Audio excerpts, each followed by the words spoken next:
episode 5. Today we'll be discussing the murder of Nathaniel Woods. And then also Democratic candidates for president and the misuse of our political capital, as well as the coronavirus and America's economic meltdown. So join us right after this.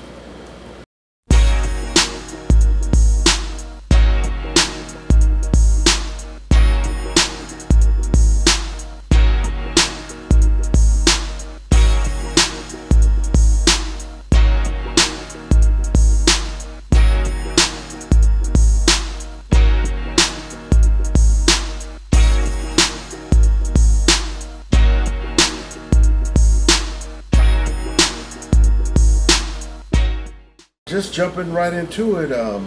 If I can, Sure. send a special shout out to all of our young people. That's right. That 8th grade class, Columbus Middle School, that's been checking our episodes out. As they say, we spitting out knowledge on nation, and we appreciate you. Tell your friends about us, and by the way, if you like us, hit that like button. Absolutely. Just a little housekeeping rules. Subscribe to Karriem and Company on YouTube. Be sure to press that like button. Also, tell somebody to tell somebody, hey, to start listening on Facebook as we're streaming live right now. It's just bringing it to you each and every weekend, and it's 365. That is Black History. And certainly we appreciate all of your questions, your calls, your comments. And if you want to contact us or send us a donation, you can contact us by email at That's mindfulness365 at gmail.com. Mindfulness365 at gmail.com. or you can drop us a call at 1-662-491-1683 or 1-662-435-3732. Well, let's just jump into today's topic, big brother.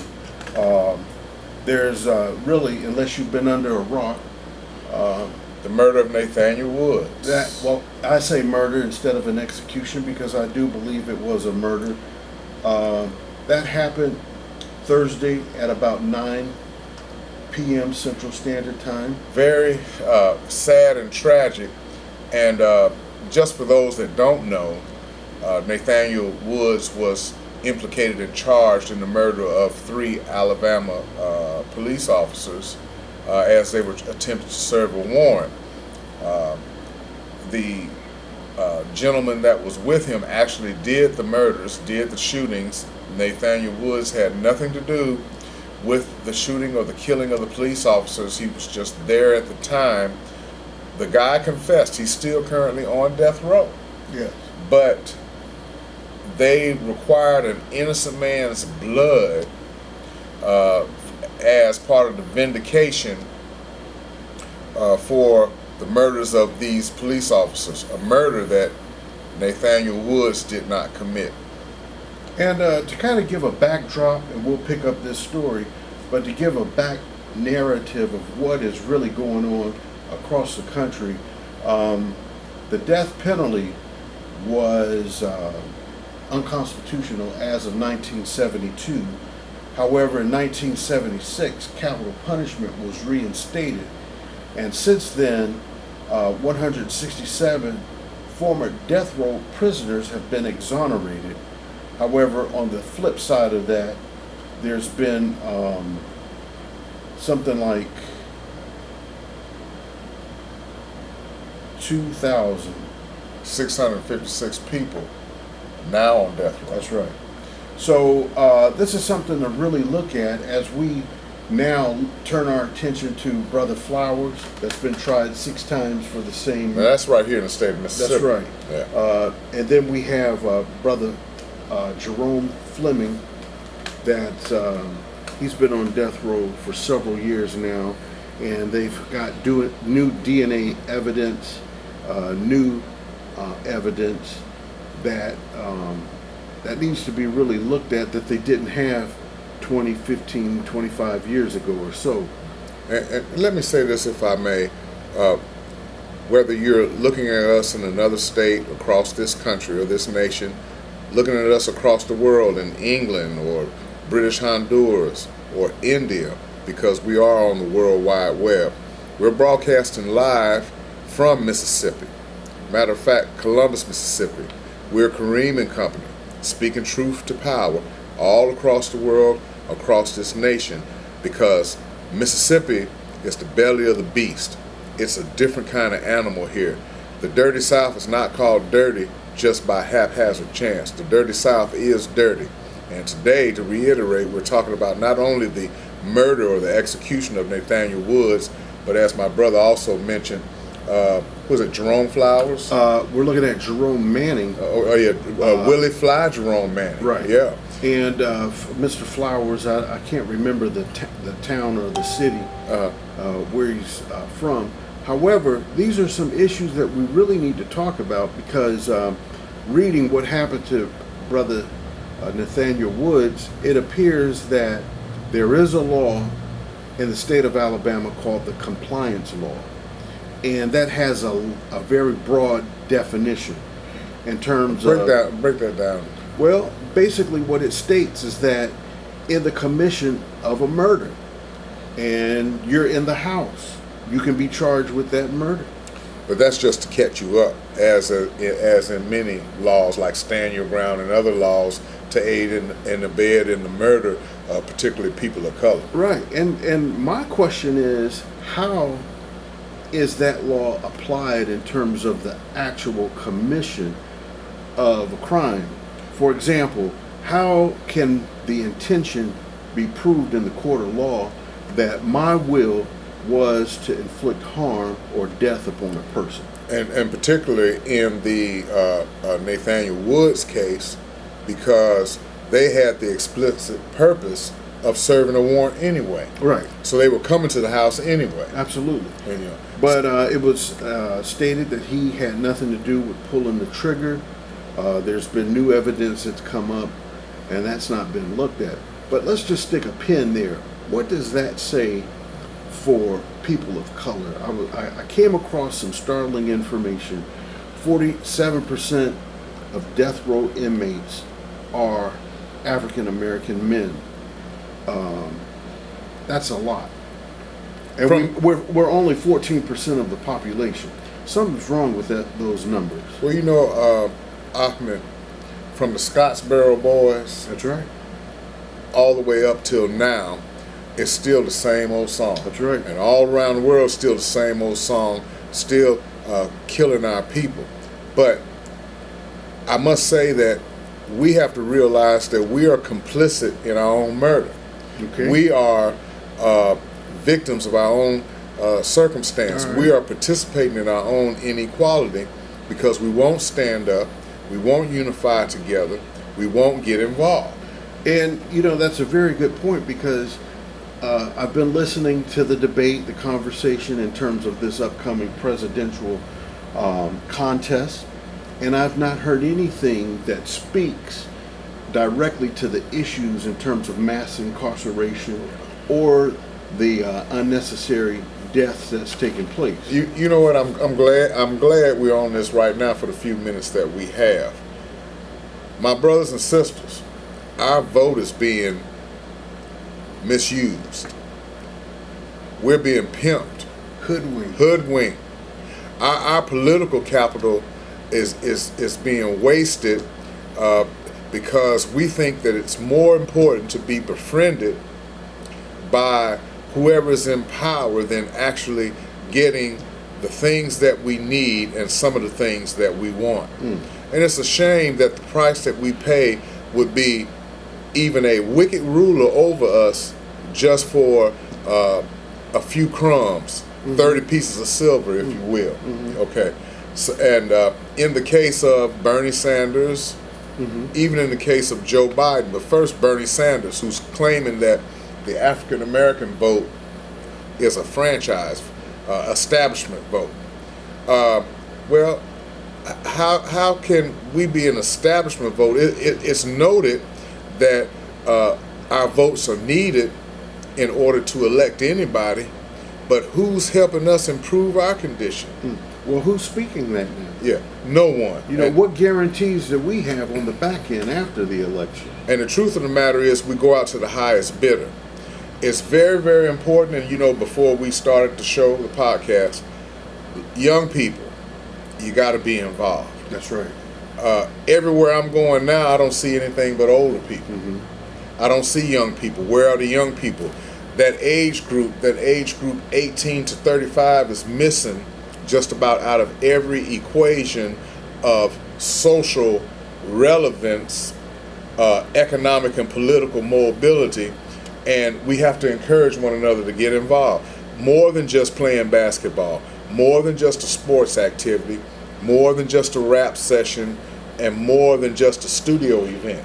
You know, it's ironic that you say that, because that age group, 18 to 35, they're also in prison. That's the general makeup of the population of prison. That 18 to 35, there's also over 1 million men that's missing and unaccounted for in the United States of America. 1 million black men, I should say.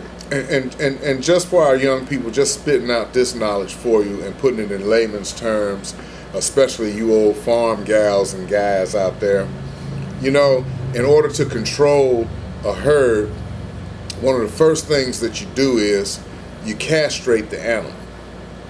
You castrate the bull, you castrate the horses to kill his spirit. What has been done to us is you have removed that male figure from being at the head of that house. It was done purposely. Now it's being done by design, and now we're doing it to ourselves. What is happening is our male population are leaning on the female.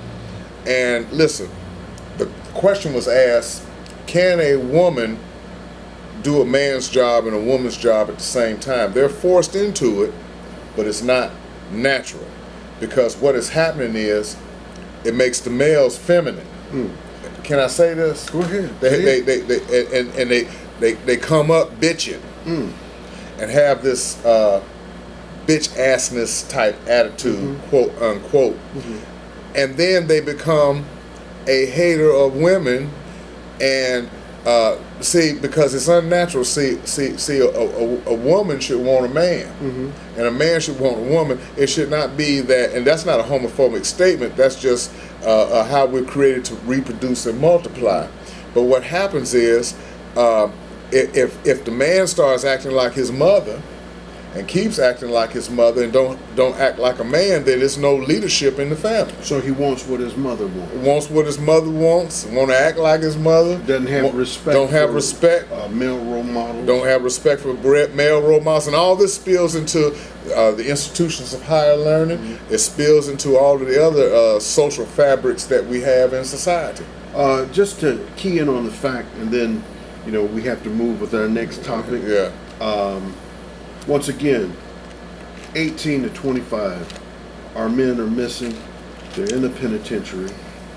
They're not active or involved in our communities. Just to give you a little backdrop information, as of 1976, over 1,500 people have been executed. 55 women now is currently on death row. That comes by way of information.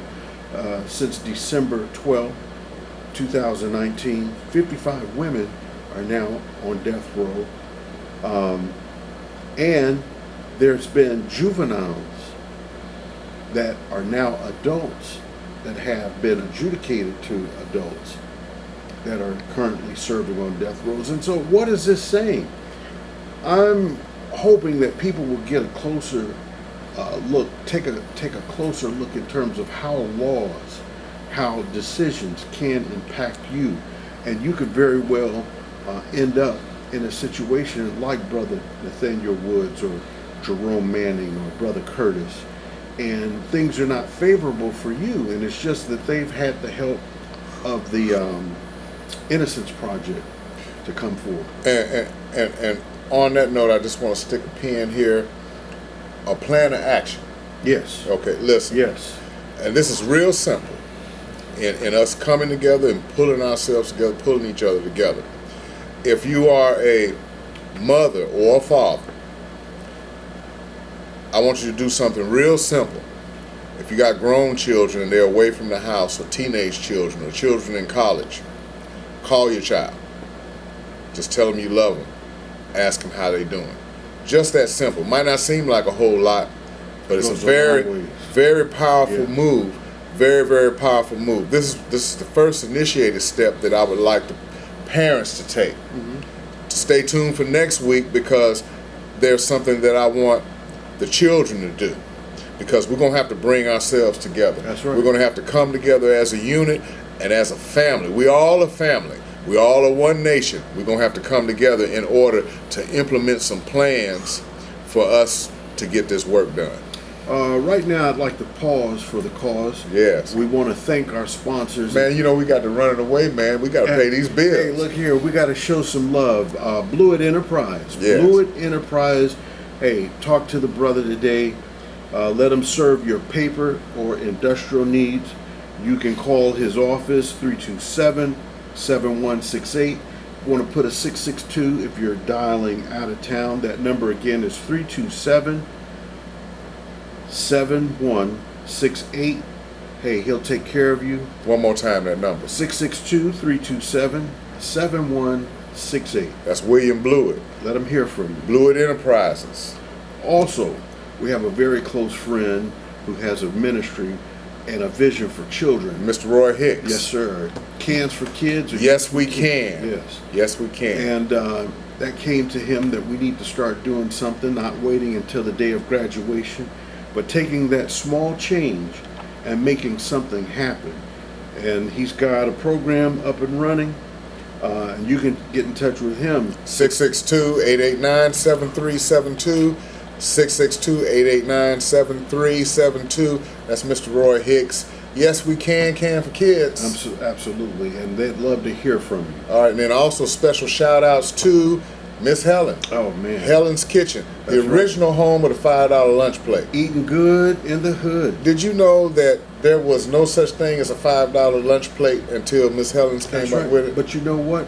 32 years removed, you can still get it from the hours of 11 to 1. $5. We have different specials every day. Absolutely. You know, you might want to come and get you some of the chicken or the ribs or whatever, but you got to come and see in order to come and get some. That's right, and she's fed people all the way from Poland, Ghana, Germany, England. That's right. Many famous people. Judge Hatcher. That's right. The Temptations. Journey Smollett. Yeah. Journey Smollett. Yeah. And Bobby Bland. And if you don't know Rush. Journey Smollett, she played in Underground. No, Roll Bounce. Eve's Bayou. Yeah, that's where that's where I best know her from. Eve's Bayou. Yeah. Now, getting back in the crux of things, you wanted to talk about capital, a certain kind of capital that we often don't talk about. I mean, we think about the capital of land, monetary capital, assets and things of that nature. But let's talk about a different kind of capital in terms of political capital and how that can benefit to move us forward. We heard Malcolm X talk about it. We heard Dr. Martin Luther King talk about it, and other leaders push for that. And one of the things that Malcolm spoke about that has not been done yet, African Americans, black people, black men and women, we should have the biggest lobbying group in Washington, D.C. as a whole to lobby our interests to the U.S. Congress and to the United States Senate. Not just sitting there being outnumbered or outgunned, but a lobbying group that says, this is what we need, this is what we want. If we don't get what we need or what we want, you're not going to get our votes. You're not going to be able to use our economics. Mm-hmm. You're not going to be able to use our talents and our skills on the stage. You're not going to be able to use us on the gridiron or on the basketball court. We need this type of unity now to solidify ourselves. Mm-hmm. As a type of collectivism. Right. So we're not using our political capital. Mm-hmm. All they're doing is, a long time ago they used to give a slice of watermelon and a moon pie.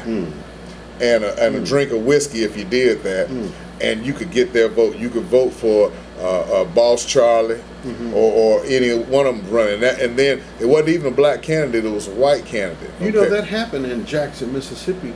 They were giving out watermelons. Get out of here! No, I'm serious, and we'd have to get Kabir to tell us about this. I'm talking about in recent time. Well, this year? No, within the last 4 decades. But I tell you what they did do in Jackson, Mississippi, when Chris McDaniels was running. I believe that was that G.V. Sonny Montgomery was at his seat. Okay. Yeah. Or what? Yeah. Okay. And it seemed like that Chris McDaniel would win, and they paid black preachers in Jackson $15, $10,000 to give out a $15 vote envelope. Yeah, envelope.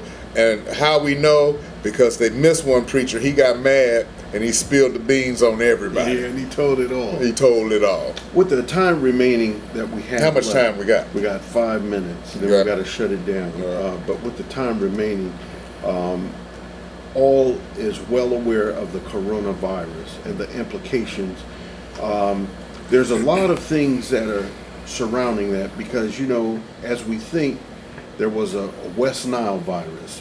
And then you had the HN1, something like that. Right, then you had the SARS. And then the Ebola. And then you had Legionnaires. So one would have to think, you know, what is the source, the origin of these viruses that seem to be breaking out in large numbers of heavily populated areas? Can I just say two things? Go ahead. The first thing is, anytime people turn away from speaking truth to power and turn away from believing in the Creator, the Creator will place you under a wicked ruler. That's the first thing he does. The second thing is he sends a plague. The third thing is he sends reformers and prophets and ministers and teachers to tell you about yourselves and the time and what should be done. And then the last thing is following the word or the instruction for the rebuilding or reformation of that particular circumstance. And so what's happening with the coronavirus in particularly, and I'll say this because I do research and study, it's not just by haphazard. It was something that was engineered and designed to stop an economy, and it's backfired. And what it's doing is not only was it engineered and designed to stop China's economy, but now it's going to stop America's economy. And a long time ago, the Honorable Elijah Muhammad used to teach us tell us about canning. You know, that's sucking things down in mason jars, growing your own food and canning it and preserving it, because he said the water and the food, the air will be contaminated. Well, we're at these times now. It's time to start canning. Get with your grandma. Get with somebody out there in the country. Get with people that know how to can. Start canning your food. Yeah. Start putting them away in the cupboards for disasters. We're having earthquakes. We're having firestorms. We're having tornadoes. We've got coronavirus. We've got floods. It's time to fill up your pantries with water, with emergency kits, with lights, with blankets, with canned goods in mason jars that's been preserved. Now, these mason jars, they will keep for many, many years, preserved and canned correctly, and it's time for us to learn the art of doing this if we want to survive. Now, it's going to be a pandemic. The Center for Disease Control says there will not be any possible cure for coronavirus for the next 18 months at least. But can you believe your president said, forget the coronavirus, go to work. Yeah. No, I'm not making that up. Google it. Yeah. What's going on? Your health, your welfare. But I'm talking to our nation. I'm talking to our people and anyone who's listening to protect yourself. When you get out of the bathtub, dry off with alcohol. Right. Wash your hands. Wash your hands. At least 20 seconds. Don't put your hands in your face all the time, you know. And after you shake hands or whatnot, use the sanitizer and sanitize your hands. But the most important thing to preserve us and our families is we have to learn to practice how to eat right, That's right. how to eat to live, how to can of foods and vegetables, how to go back to the earth and the dirt, because guess what? With all of this coronavirus out, workers at Taco Bell might be infected. Well, you're right. Workers at McDonald's might be infected. We got to keep up our hygiene. Also, we're going to have to wind it down for another edition of Karriem. It's that time? It's that time, man. Oh, man. Can you believe that? Big shouts to you, Brother Blewett. Hey, Hound, thank you. The Hodo family. Roy Hicks, thank you so very much. Thank you so much. That 8th grade class, Columbus Middle School. Congratulations y'all keep watching. for those girls, man. Yes. Basketball. And you know what? My baby girl, she's one of them Falcons. Hey, congratulations to her because and the coach. And the coach. I can't think of her name. Yvonne. What's her last name? I know she could run. I know that, but congratulations to you. Thank you so much. Thanks for participating. Once again, if you like this message and messages to come this way in the future, press that like button. Hit the like button. And please, we need your support to stay on the air. That's right. This is not for free. If you care to send us a donation, please do so by, write this down, 708 15th Street North, Columbus, Mississippi, 39701. One more time, 708 15th Street North, Columbus, Mississippi, 39701. Or you can shoot us an email at mindfulness365@gmail.com. Mindfulness365@gmail.com. Want to hear from you as we continue to impart light, facilitate vision, fuel empowerment, and always inspire action. Karriem and Company. Until next time, thank you.